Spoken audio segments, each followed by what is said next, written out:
大家欢迎来到我的频道。这一次呢，跟我一起探访新加坡。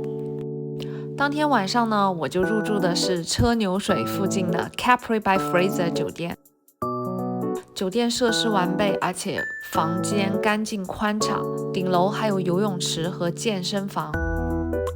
入住完酒店呢，就已经过了晚上10点了，很多店都已经关了。这家店呢还比较友好，我就补充了一下能量。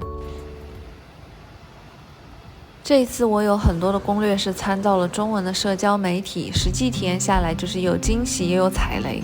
惊喜的地方在于设计了一条寻找南洋建筑风情的路线，那么有的呢就是营销出来的，所以我要用中文来讲出自己的感受。酒店的位置非常的好，第二天一早上我就去了附近的亚坤，本地人和游客都在这里排队。我点了吐司套餐，还配了半熟的鸡蛋。鸡蛋呢是要加酱油还有胡椒粉，搅拌一下。这个呢就是新加坡人的早餐仪式感，整体还是不错的，价格也很亲民。吃完早餐，我现在要从酒店出发。第一个呢，需要去新加坡国家美术馆打卡。美术馆附近还有议会大厦，建筑呢也非常的漂亮。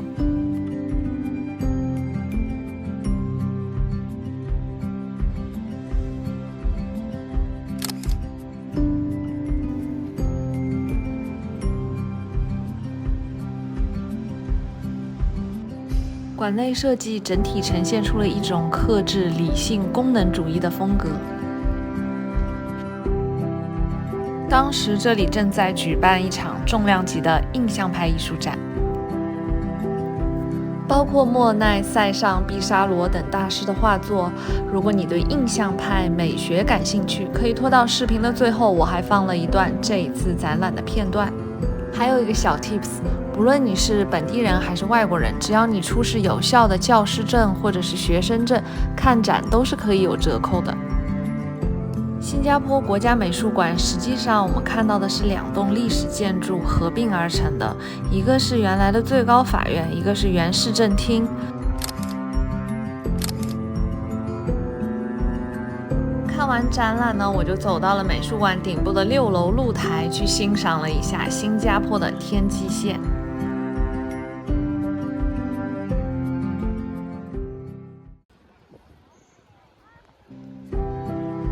参观完美术馆，我们就向着鱼尾狮出发。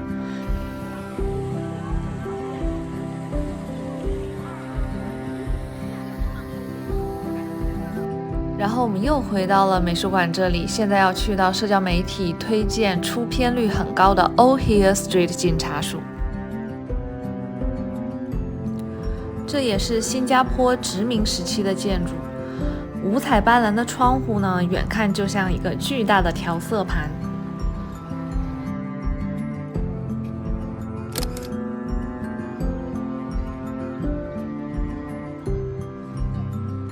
警署不远处就是克拉码头，这里的建筑颜色缤纷，沿河而建。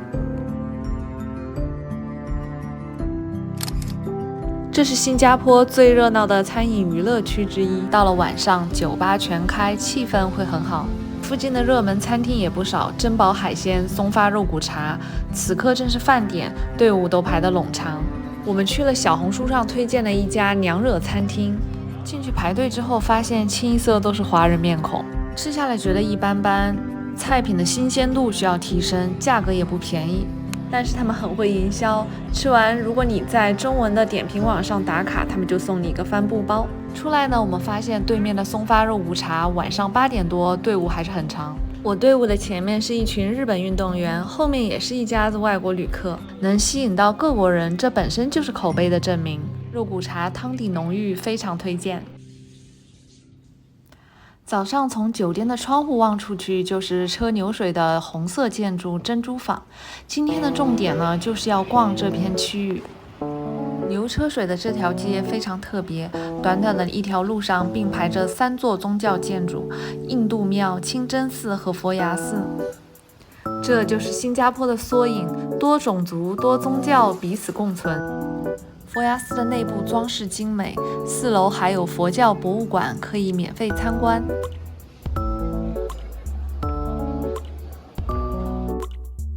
整个牛车水一带的骑楼建筑色彩非常丰富，南洋风情浓厚。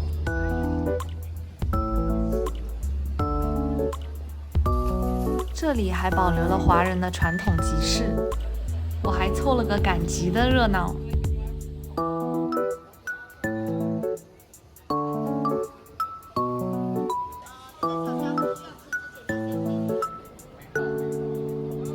穿梭在热闹的骑楼巷角，仿佛看到了当年华人移民一边如何经商，一边生活。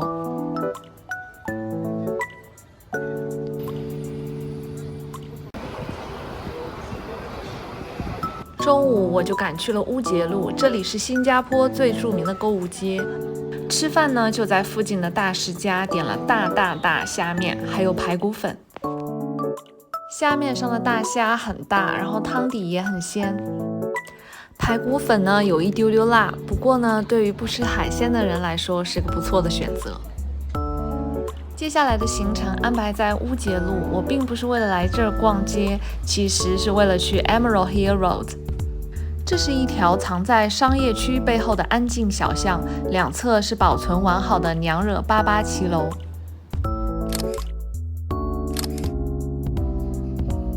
附近还有 Design Orchard， 这是一片专门展示新加坡本土设计师作品的概念店，非常适合买伴手礼。家居设计运用了大量的花鸟和绿植元素，感受到了新加坡的当代热带风格。当时为了要去找卫生间，然后去到这个楼顶的一片绿化空间。这片钢筋混凝土中的绿洲呢，正是新加坡花园城市设计理念的直接体现。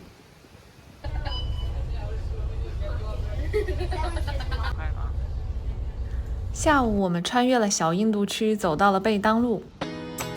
这里已经上过好几次杂志，在中文社交媒体上小有名气了。漂亮的花鸟浮雕、彩色的陶瓷砖、娘惹风格的装饰同时出现在这些建筑上，我也换上了与之相称的穿搭。规模并不大，但是每一栋建筑都非常精致，应该说是我整趟旅行中拍到最美的建筑画面。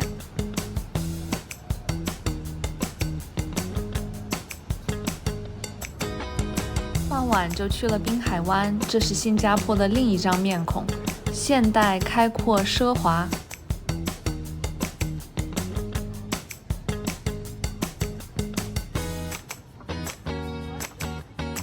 沿着滨海湾大道走向滨海湾花园，夕阳下跑步健身的人排成长队。3棵标志性的擎天大树在暮色里很有震撼感。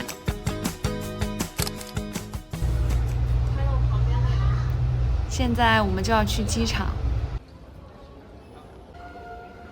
这趟行程还是比较匆忙的，我就在机场又买了几件伴手礼。这家的斑斓蛋糕也非常的有名，口感绵密，甜度刚好，摸上去是嘟汪嘟汪的感觉。樟宜机场呢也是有不少美食，甚至有些是获得了米其林的推荐。我点的这份炸鸡套餐口感还是很丰富的。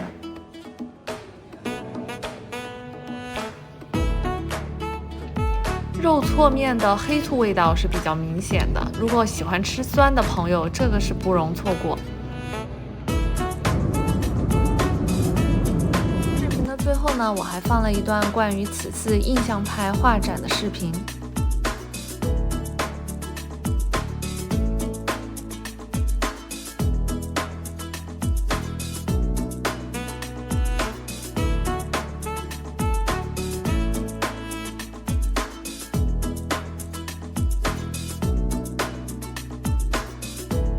如果喜欢我的视频，就请帮我按赞、分享，或者订阅我的频道。